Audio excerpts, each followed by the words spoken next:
धन्यवाद दोस्तों हमारी कहानी को इतना पसंद करने के लिए। और ऐसे ही हमारी कहानी को लाइक कीजिए, शेयर कीजिए, और अगर आपने हमारे चैनल को अब तक सब्सक्राइब नहीं किया है तो सब्सक्राइब करें, ताकि हम हमेशा आपके लिए एक नई डरावनी स्टोरी लाते रहें। Thank you.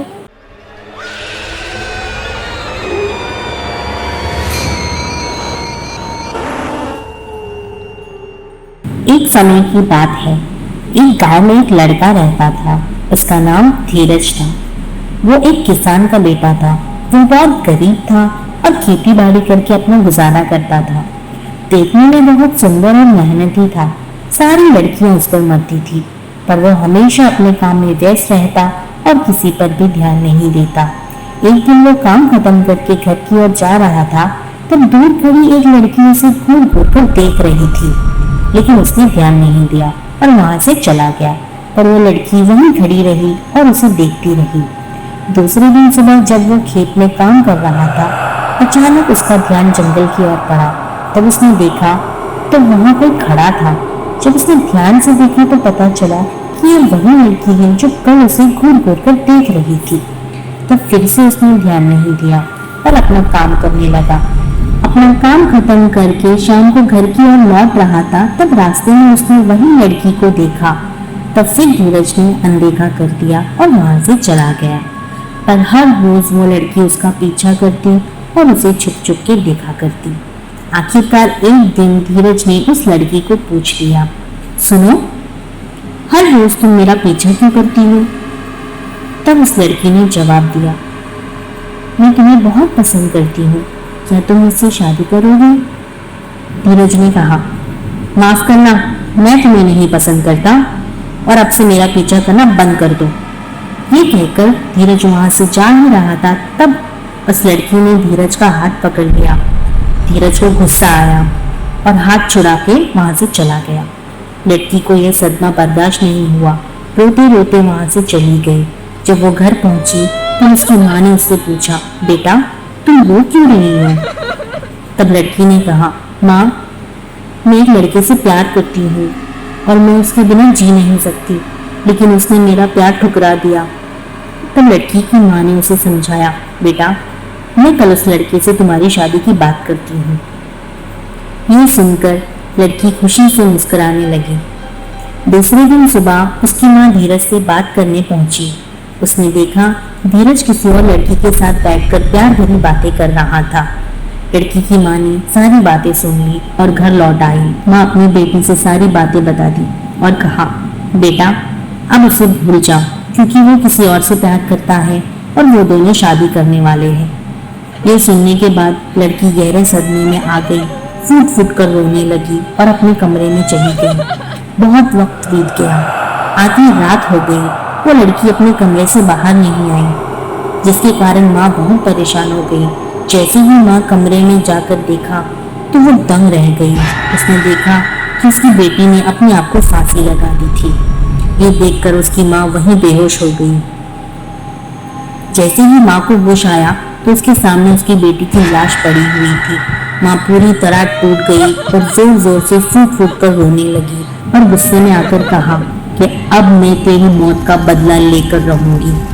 लड़की की माँ काला जादू और तंत्र मंत्र की विद्याओं में माहिर थी, पर उसने कभी इसका इस्तेमाल किसी बुरे काम के लिए नहीं किया था।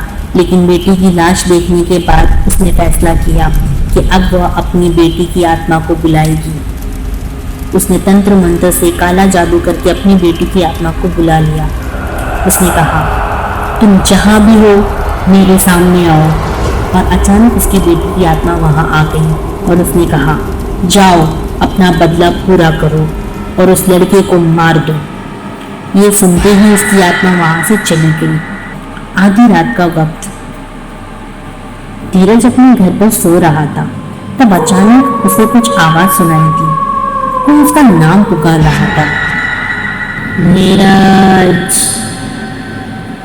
धीरज। उसकी आंखें खुली। उसने देखा कि खून उसे खिड़की के बाहर से देख रहा था। उसकी आंखें बड़ी बड़ी खून से भरी हुई थी।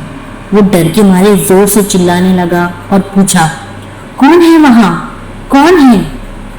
पर कोई जवाब नहीं आया, सिर्फ वो आंखें उसे घूर रही थी। उसने हिम्मत करके घर के बाहर जाकर देखा तो वहां कोई नहीं था। उसे लगा कि शायद वो सपना था।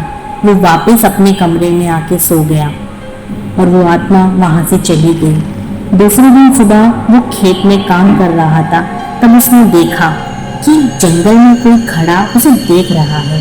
उसे लगा कि वो वही लड़की है जो हमेशा उसका पीछा करती थी। धीरज ने जोर से कहा, चली जाओ यहाँ से और मेरा पीछा करना बंद करो। और वो वहां से चली गई। खेत में ज्यादा काम होने के कारण उसे घर लौटने में देरी हो गई। रास्ते में उसने देखा कि पेड़ के ऊपर किसी की लाश टंगी हुई है। वो डर गया। जब उसने करीब जाकर देखा तब अचानक उस लाश की आंखें खुली और जोर जोर से हंसने लगी।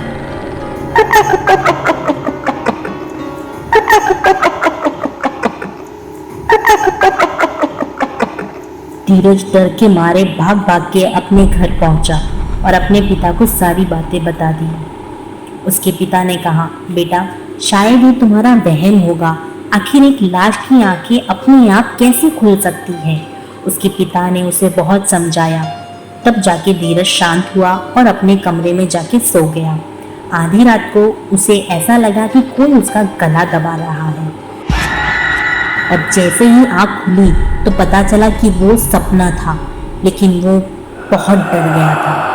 चेहरा पूरा पसीने से भीग गया था और जैसे तैसे सोने की कोशिश करने लगा तो उसकी नज़र सीधे छत पर पड़ी।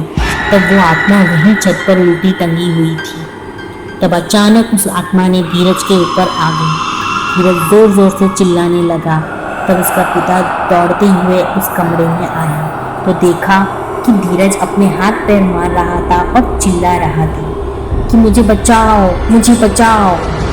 ये देखते ही पिताजी घबरा के धीरज को उठाने की कोशिश की।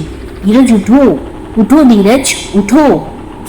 धीरज उठा और कहने लगा, पिताजी वो आत्मा यही है, मैंने उसे देखा, मेरा यकीन करो। वो यही कहता रहा। तब पिताजी ने कहा, नहीं बेटा, तुम सपना देख रहे थे, मैंने तुम्हें नींद से जगाया है। धीरज के लाख कहने के बाद भी उसके पिताजी नहीं माने और कहा, अब तुम सो जाओ, बहुत रात हो गई है, सुबह बात करते हैं। ये कहकर उसके पिताजी वहां से चले गए, लेकिन धीरज सो नहीं पा रहा था और जैसे ही उसने खिड़की की ओर देखा तो वो वहीं खड़ी थी, उसे घूर रही थी। दूसरे दिन सुबह जब उसके पिताजी ने उसके कमरे में देखा तब धीरज खिड़की के बाहर देखता खड़ा था और जैसे ही उसके पिताजी ने उसके कंधे पर हाथ रखा तो धीरज वहीं बेहोश हो गया। जब उसके पिताजी ने देखा तो उसे बहुत तेज बुखार था और जैसे ही धीरज की आंख खुली तब उसने देखा कि उसके पिताजी उसके सामने बैठे हैं और उसे पूछ रहे हैं कि बेटा तुम्हें क्या हुआ है। लेकिन धीरज ने कोई जवाब नहीं दिया और अचानक उसने देखा कि उसके पिताजी के बिल्कुल पीछे कोई बैठा है और हंस रहा है।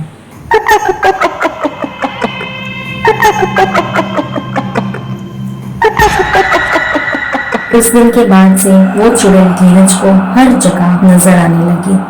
धीरज ने सबसे कहा कि उसे वो चुड़ैल नजर आती है, लेकिन किसी ने भी उसकी बात पर भरोसा नहीं किया और आखिरकार एक दिन धीरज ने अपनी मानसिक संतुलन खो दिया और आत्महत्या कर लिया और वो चुड़ैल हमेशा के लिए वहां से चली गई।